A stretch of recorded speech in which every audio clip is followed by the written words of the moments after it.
Oke teman-teman, assalamualaikum warahmatullahi wabarakatuh. Nah, jadi di video saya kali ini saya akan menjelaskan tentang keliengan yang saya rasakan ya teman-teman ya. Karena pasti kalian itu sudah identik sekali seperti itu ya teman-teman ya. Untuk orang-orang yang terkena gangguan asam lambung, GERD yang disertai dengan kecemasan berlebih, itu orangnya itu selalu penasaran, selalu ketakutan ya, selalu menyamakan sensasi. Jadi apakah orang lain yang terkena gangguan asam lambung, GERD yang disertai dengan kecemasan berlebih itu apakah sama seperti yang kalian rasakan gitu kan. Nah, jadi sepengalaman saya juga dulu seperti itu. Saya itu orangnya penasaran apakah orang lain yang merasakan gangguan ini merasakan keliengan yang sama seperti yang saya rasakan. Nah, jadi tujuan saya membuat video seperti ini yaitu tadi ya teman-teman ya, supaya kalian itu bisa tenang, bisa jangan berpikir cemas lagi, jangan was-was lagi, supaya kalian tuh tenang ya teman-teman ya. Karena sebetulnya untuk sembuh dari gangguan asam lambung GERD yang disertai dengan anxiety dan psikosomatis itu juga butuh ketenangan. Karena kalau kalian itu sudah bisa merasa tenang, kalian itu akan bisa memahami, bisa belajar supaya bisa keluar dari yang namanya belenggu dari gangguan asam lambung GERD yang disertai dengan anxiety dan psikosomatis ya teman-teman ya. Nah, itu teman-teman. Nah, untuk kalian ini ya, untuk kalian ya yang saat ini sedang menonton bisa simak video ini dengan tenang, dengan nyaman. Lalu kemudian jika video saya ini bermanfaat ya, bisa kalian like, bisa kalian bantu share juga ya. Bisa kalian bantu share karena di luar sana itu banyak sekali teman-teman yang masih terjebak ya teman-teman ya, masih banyak yang was-was, sehari-harinya itu selalu merasakan ketakutan ya teman-teman ya. Merasakan ketakutan, was-was, cemas, gelisah. Nah, seperti itu ya teman-teman ya. Nah, dan jangan lupa juga kalian bantu subscribe untuk kalian yang saat ini sedang menemukan video ini ya, yang baru saja menemukan video ini, bantu subscribe-nya juga ya teman-teman ya. Nah, kemudian saya lanjutkan videonya ya teman-teman ya. Nah, jadi untuk keliengan yang saya rasakan itu teman-teman ya, sangat banyak sekali jenis keliengan yang saya rasakan. Seperti contohnya dari mulai kepala ya teman-teman ya, itu saya sering merasakan seperti di leher itu berat ya teman-teman. Lehernya itu belakang ini, di belakang leher belakang ini terasa berat. Beratnya itu seperti keras juga, seperti papan kalau dipegang itu keras ya. Terus perasaan itu kayak kita itu mau nengok ke atas gini kayak kaku gitu ya teman-teman ya.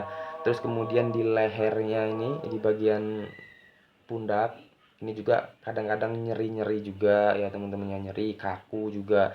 Kalau kita pencet seperti ini kadang ada yang merasakan nyaman, ada juga yang merasakan sakit ya teman-teman ya. Nah, untuk di kepala juga itu rasanya itu kayak sempoyongan, badan itu seperti kita itu jalan itu mengambang, seperti oleng, seperti kita itu di atas perahu ya. Kalau teman-teman pernah naik perahu atau teman-teman pernah naik kapal, kapal air ya, kapal laut, kalian ya seperti itu, mirip-mirip seperti itu ya teman-teman ya. Jadi kayak seperti goyang-goyang, ada sedikit-sedikit mualnya juga. Nah, lalu kemudian sakit juga di bagian kepala, juga merasakan sakit ya teman-teman ya. Terus kemudian juga pernah juga merasakan seperti kelingannya itu seperti vertigo. Jadi kayak kita itu melihat sesuatu itu pasti muter-muter. Di misalkan contoh kita melihat atap atap rumah kita sambil tiduran itu muter-muter juga ya teman-teman ya. Terus kemudian kita melihat ke arah tanah gitu, ke arah lantai itu muter-muter juga, sehingga membuat keseimbangan tubuh kita itu terganggu sampai kita tuh merasakan yang namanya kayak sempoyongan, kayak oleng, goyang ya. Dan kemudian di keliengan yang lainnya itu banyak ya teman-teman ya yang saya rasakan. Saya juga sudah hampir lupa karena saking banyaknya ya teman-teman ya, rasa keliengan yang silih berganti. Terus kemudian disertai juga dengan rasa cekut-cekut ya di kepala, itu rasanya sakit. Kadang di sebelah kanan, kadang tuh di sebelah kiri ya. Terus kemudian kadang itu di depan, di bagian dalamnya itu terasa kayak cekit-cekit gitu, kayak ngantuk-ngantuk gimana, mata juga jadi buram, jadi berat ya. Terus kemudian di bagian leher belakang ini seperti ada yang menusuk-nusuk ya, seperti ada yang ketusuk-tusuk.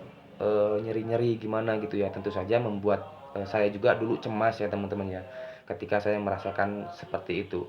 Apakah saya langsung mengonsumsi obat? Tidak ya teman-teman ya, karena saya dulu sudah memahami tentang gangguan ini ya teman-teman ya.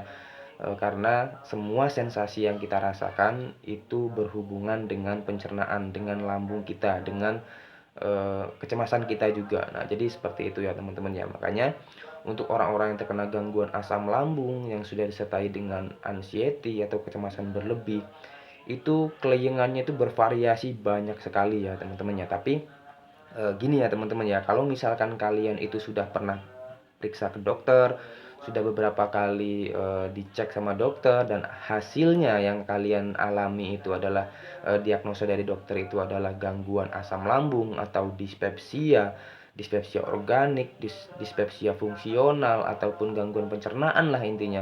Jadi kalian tuh jangan cemas.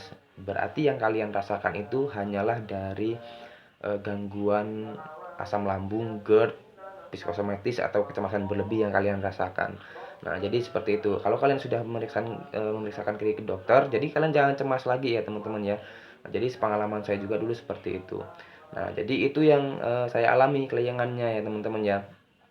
Terus kemudian perasaan seperti nyeri-nyeri di punggung ya teman-teman ya.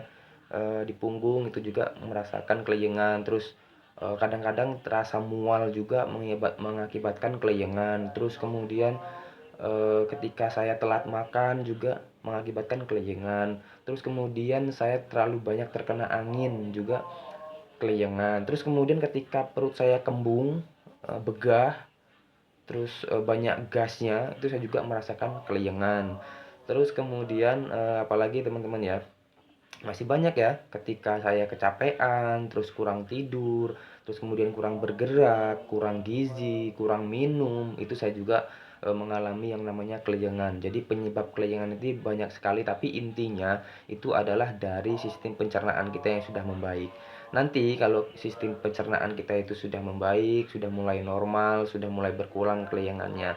Yang penting itu ya teman-teman ya, yang penting ketika kalian merasakan kelayangan, kalian jangan panik, jangan takut, entah itu kelayangan, entah itu merasakan seperti goyang, oleng, oyong, sempoyongan, seperti mau jatuh ya, seperti jalan seperti mau mengambang. Itu kalian jangan langsung panik, jangan langsung takut. Kalian sadari saja, oh iya ini lambung saya sedang bermasalah, sedang bereaksi.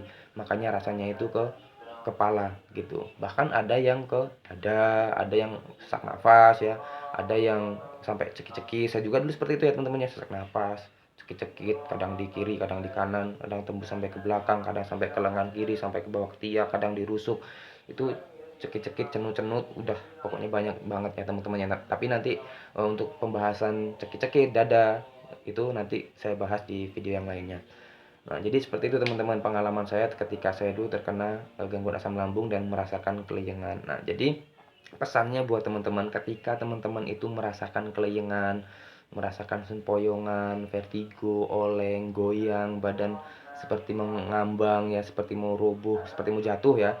Kalian tuh jangan sedikit-sedikit langsung minum obat ya teman-teman ya, sedikit-sedikit langsung minum obat jangan. Jadi menurut pengalaman saya dulu, ketika saya terkena kelayangan, itu yang saya utamakan adalah eee, ingat sama lambungnya. Jadi saya langsung makan, ketika sudah makan itu langsung mereda kelayangannya. Ketika kita sudah sendawa, sudah mengeluarkan gas lambungnya, nanti kita akan hilang kelayangannya. Dan ada suatu saat juga nanti kita udah makan, kita udah makan tapi kelayangannya masih ada juga, udah sendawa juga kelayangannya masih ada juga. Nah terus saya ngambil air hangat ya teman-teman ya, air hangat terus saya kasih gula 1 sendok, terus saya minum selang setengah jam, nggak nyampe ya teman-teman ya, paling 10 menit itu kelayangannya langsung hilang. Nah itu hanya untuk penanganannya ketika kalian mengalami kelayangan ya teman-teman ya, tidak untuk menyembuhkan ya teman-teman ya. Kalau kalian ingin menyembuhkan kelayangannya, ada di video saya yang lainnya ya teman-teman ya. Cara menyembuhkan kelayangan itu dengan memenuhi gizi. Kita harus bergerak dan kita juga harus banyak istirahat. Nah, itu untuk menyembuhkan kelayangannya dan kelayangannya dijamin nggak bakalan balik lagi. 100% nggak bakalan balik lagi. Karena saya sudah mengalami itu ya teman-teman ya. Nah, jadi kalian jangan mulai sekarang jangan sedikit-sedikit langsung beli obat, jangan sedikit-sedikit langsung mengkonsumsi obat ya teman-teman ya. Karena kita pahami saja lambung kita itu sedang bermasalah, lambung kita itu sistem pencernaannya sedang bermasalah. Jadi jangan memasukkan hal-hal yang negatif ke tubuh kita, walaupun toh itu namanya obat ya teman-teman ya. Obat itu kan bahan kimia ya teman-teman ya. Jadi jangan asal sembarangan masukin obat. Nah, coba ingat teman-teman, teman-teman ingat deh, teman-teman terkena gangguan asam lambung itu karena apa? Pasti karena pola hidupnya dulu nggak bener ya teman-teman ya.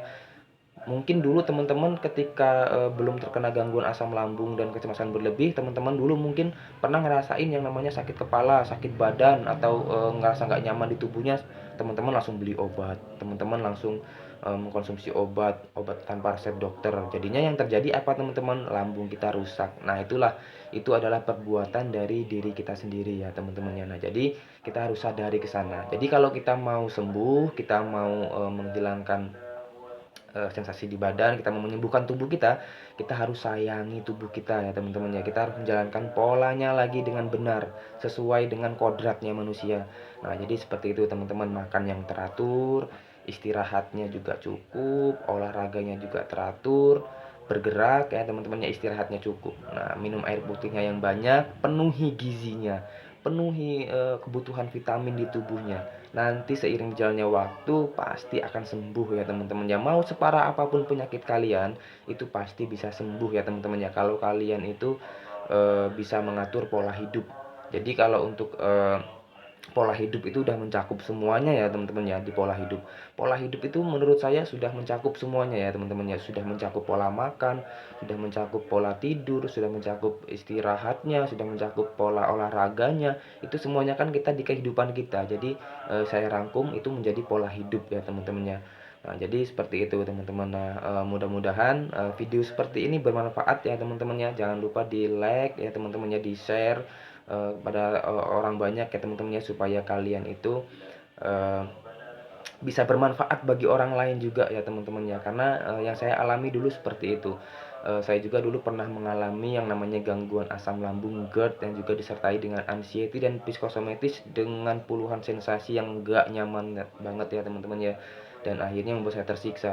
Dan saya dulu tuh juga pernah janji ya teman ya, bukan bukan janji sih, pernah terlintas di pikiran saya ya, nanti kalau misalkan saya sudah membaik, saya ingin membantu teman-teman yang masih terjebak di gangguan asam lambung ini ya teman-teman ya. Karena susah sekali untuk keluar dari gangguan ini kalau kita nggak paham ya teman-teman ya. Tapi kalau kita misalkan sudah paham caranya ya teman-teman ya, kita itu seperti mudah sekali ya teman-teman ya. Tapi kalau untuk yang belum paham memang sulit sekali.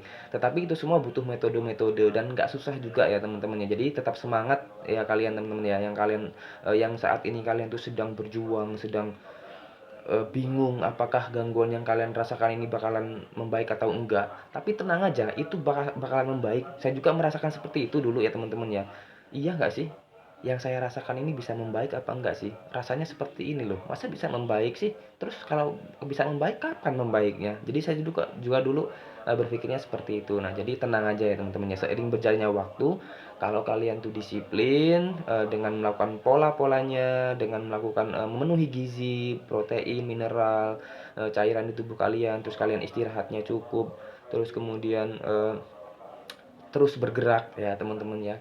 Jangan berdiam diri saja di rumah. Nanti seiring berjalannya waktu pasti sensasinya akan berkurang dan nanti akan hilang, dan kalian tuh akan sembuh total, dan kalian tuh tidak akan menyadarinya nanti sembuhnya, dan kalian tuh akan merasa menjadi manusia paling sehat sedunia. Nah, jadi yang saya alami seperti itu ya teman-teman ya. Nah, hal seperti itu langsung mengingatkan saya ketika saya sakit dulu, makanya saya ingin berbagi lah pada kalian. Nah, jadi seperti itu saja teman-teman ya, video yang dapat saya bagikan, yang dapat saya sampaikan. Jika ada salah kata, saya mohon maaf ya teman-teman ya. Buat yang lebih tua dari saya, bapak-bapak atau ibu-ibu, saya ketika ada salah kata, saya mohon maaf. Hanya beginilah yang dapat saya sampaikan. Niat saya hanya untuk membantu, supaya kalian itu bisa terbebas, supaya kalian itu tidak selalu cemas. Nah, jadi seperti itu aja teman-teman. Untuk video yang selanjutnya silahkan komen ya, mau saya buatkan video seperti apa. Nah, saya akhiri. Wassalamualaikum warahmatullahi wabarakatuh.